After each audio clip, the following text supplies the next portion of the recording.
Bo. We've got some Mengele shit happening in the UK. Have you seen this? Have you heard about this? Did you say Mengele? Yeah. Oh, experimenting on people.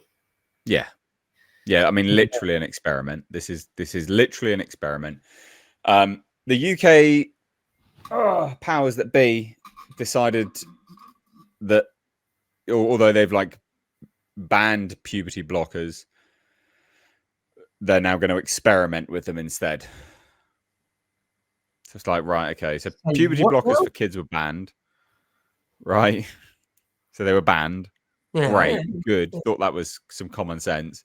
Absolutely. But then they've gone, well, no, because now we're going to do an experiment, because the logic, the reasoning that you gave was that there's no trials, so we're going to run an experiment now instead. Brilliant. What? How does that make on children? Sense? How does that make sense? It's an experiment on children as well. It's really important to keep this all in mind. There's an experiment on children who should not, in my eyes, cannot consent to these things. Yep. I mean, we know just from basic biology that their brains are not developed. So that's just a fact. So, I mean, I know what I was like when I was a kid. I mean, yeah. Me too. You don't know your ass from your elbow, do you? Really? Yeah. I mean, yeah, and that, yeah. I mean, this is just mental. So let's just get into it a little bit. It's mad. So details of a new UK clinical trial to assess the risks and benefits of puberty blocking drugs in children who question their gender has been announced. It follows the banning of the drugs for gender treatment last year, after a major review raised concerns about the lack of clinical evidence over their safety for under 18. So they were just like, now, well, we'll just make some clinical evidence then, I guess. I mean, this is mental. Researchers from King's College London say the trial will involve around 220 children under the age of 16. What? Who are going through puberty, and will examine the impact of the drugs on their physical, social, and emotional well-being. Some clinicians and campaigners question whether the trial is ethical, obviously. We're looking very much at the balance between possible benefits for mental health and quality of life and any possible risks or harms, apparently. Don't we already know that statistically people that do this are way higher suicide rate? Don't we already know that? Yeah. Well, we actually know that they're way higher regardless of what's done, actually. Right. Okay. So the statistics are out is that even if you... It's not like this is paraphrasing, so it's not direct quotes, obviously. But basically, the data is that regardless whether you quote-unquote transition or not, the rate of suicide is effectively the same. Right? Like it doesn't really do anything. It doesn't change anything. I mean, I know that you know quite a lot about health and fitness and the human body and physiology and all sorts of stuff. Yep. Way more than I do. It's absolutely one of your things.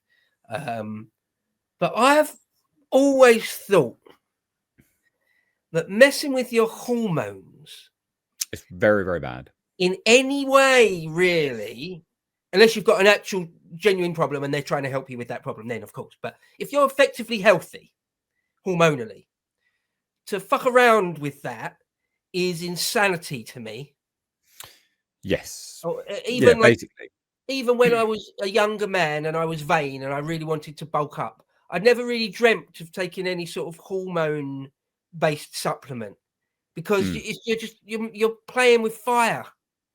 You're playing with fire. And so to give a child going through puberty to fuck with their hormones that is absolutely for any reason other than to help them if they've got an actual issue. But that's not what we're talking about here, is it? No. It's evil. It's terrible. You're gonna ruin their lives. Oh, it's Yeah. I say sickening a lot. I describe a lot of things as sickening, but this is one of those things where it does make me feel like physically nauseous. What this is, what this represents. Yeah. Well, I mean, yeah, it's bad on a few levels. So, I mean, the endocrine system, it has like natural, it sort of reaches it will rebalance itself if it can. The endocrine system is quite smart, but there are feedback loops and like negative feedback loops in the body, which you then chuck in exogenous substances. Like in this case, it's a blocker, right? So the idea is to interfere with the natural production of certain hormones, basically. And if you, I mean, there's all manner of knock-on effects. So you have receptor sites, so receptor cells for hormones. So they can gain, they can be desensitized, they can be, sensitized. The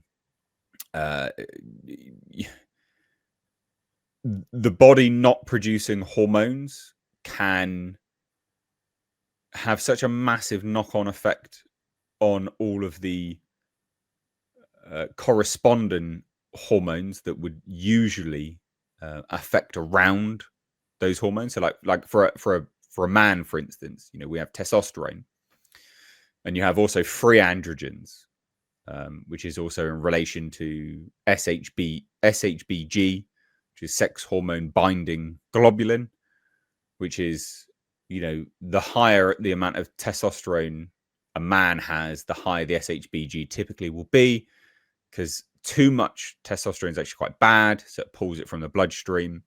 But you need these hormones to do certain things in the body, and so so there's so much to sort of delve into, and I'm not doing a lecture, so I'm not, if I'm dipping around a little bit, that's why. But that's to illustrate the varying other hormones that interact with your base hormones. Testosterone also aromatizes, so it will convert into estrogen in the body. So again, another corresponding hormone of the endocrine system. But not only that, you've got to look at what the base hormones do to the human body. A man needs testosterone. It's a requirement, not only physically, like you need it, your bone density increases. It is something which you really do need. It helps. A man with an absence of testosterone has a far greater risk of cardiovascular disease, heart attacks, and things like this. They're really important. Not only that, it is the feel-good drug for a man. Testosterone is your feel-good drug, right? It makes you feel good. Now, obviously, in greater levels and homeostasis of the hormones being a bit out of whack, you can have mood swings and blah, blah, blah, blah, blah. But at its fundamental base level, testosterone is actually a really good feel-good drug for a man. It's what you need. It makes you feel good as a human, as a man. So there's all manner of things that can fuck up here. Like, it's real bad stuff. It's real bad stuff. Yeah. But going into what they're doing test-wise is a really shitty test. So trials and how you do, how you're sort of analyzing things, there has to be set stringent, it has to be a stringent process to denote an end goal, right? And you have to go through a certain length of trial for certain, for certain end goals, like what you're trying to achieve. And so what they're doing here, which is so dumb, so the young person will have to show that they have a good enough understanding of the potential impact. That's just no one. If you don't know as the clinician the potential impact of puberty blockers, you cannot expect a child to understand the potential impacts, because you're running the test to find the potential impacts. Yeah. That in and unto itself is a contradiction in terms. That's mental. You're running the trial because you yourself don't understand what the impacts are. You expect a child to understand what the impacts are that you don't even know. That's mental. Yeah. That's actually mental. And it says to give consent and their parent or legal guardian will need to agree. Well, brilliant, because they could both be mental, which we know there's plenty of anecdotal cases of mentalists. They will be provided with ongoing psychological support. That part's good. And boy, howdy, they will need the psychological support. I will tell you that. To explore the impact of the drugs, the researchers plan to start one group on the treatment straight away and another group 12 months later. The children in these groups will be chosen randomly. So it's a randomized test. So no one, well, it's implied that it's a randomized test. So that I don't know whether it's like a blind test or not. It may be a blind test, but again, not sure. I mean, you could even do that. That would be a wise thing to do. You know, give people Smarties and tell them that they're on puberty blockers and see how they react. Their sense of well-being might go up as well. But I'm getting a little bit ahead of myself. But that also implies that it's not actually running for that long. Right? You know, the research team said the trial had been given ethical approval, was expected to start in January with 5 to 6 children recruited every month. And then the first results should be available in around 4 years. So if you're... Now, they're being quite vague with this. Because if you're going to put someone on puberty blockers for 4 years, you could probably... I mean, there'd be a high potential chance that you're just rendering them completely infertile. With also very, very weak bones at that point. Like, their bone density will just be... They just won't have any. Like, they're fucking up their whole life. Yeah. There's